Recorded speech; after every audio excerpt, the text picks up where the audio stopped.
The sign on the door reads, "Celebrating 20 years of great cakes." And during that time, Lakewood, Colorado's Masterpiece Cake Shop has created art in the form of baked goods to keep customers coming back. And what do you want it to say? From cookies and cupcakes to signature cakes. Check out the mountain landscape on this one. Jack Phillips and his daughter Lisa have transformed their bakery into a studio. All of it, Jack says, inspired and motivated by his faith in Jesus Christ.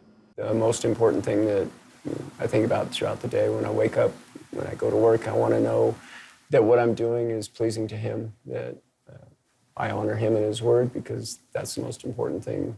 Jack's Christian faith landed him in trouble with the law. His crime? Adhering to his biblical belief that marriage is between one man and one woman. In 2012, a homosexual couple sued Jack after he declined to make a cake to celebrate their marriage. An administrative law judge ruled against him, and the Colorado Civil Rights Commission agreed.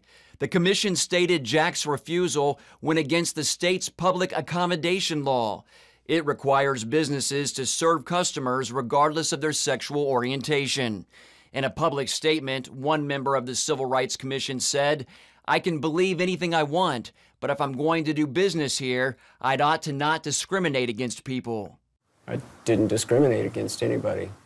Like Nicole said, I've chosen not to make cakes for same-sex weddings. I told David and Charlie when they came in that I would sell them cookies and brownies and birthday cakes and shower cakes. I just don't do the same-sex wedding cake. So I did not discriminate against them, just that event that I've chosen not to participate in. Jack's attorney, Nicole Martin, says the commission violated Jack's First Amendment rights, and she's taken the case to the Colorado Court of Appeals.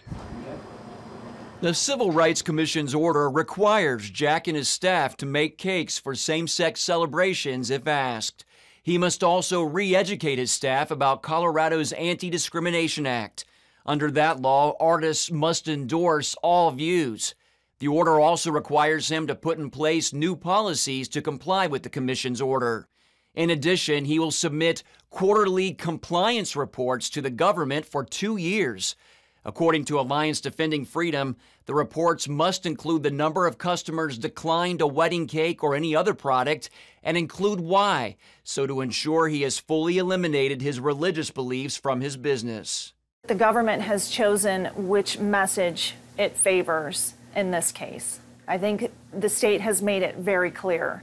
Jack's First Amendment rights, Jack's freedom to express himself, or more importantly, not express himself, must bow to the complainant's message. And all I can say is what that looks like to me is something very frightening. And that's nothing more than diversity through conformity. And that's not diversity at all. Jack Phillips' case is one of a handful in which complainants sued private businesses for refusing to accommodate gay couples getting married.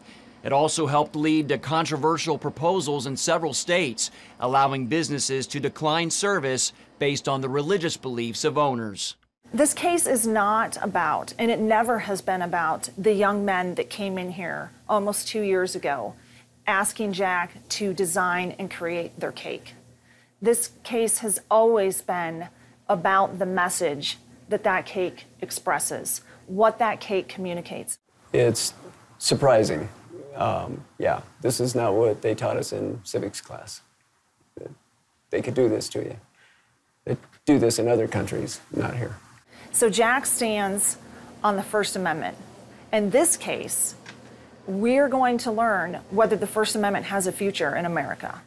And in a country founded on freedom of religion and speech, that's a future important to all Americans. Mark Martin, CBN News, Lakewood, Colorado.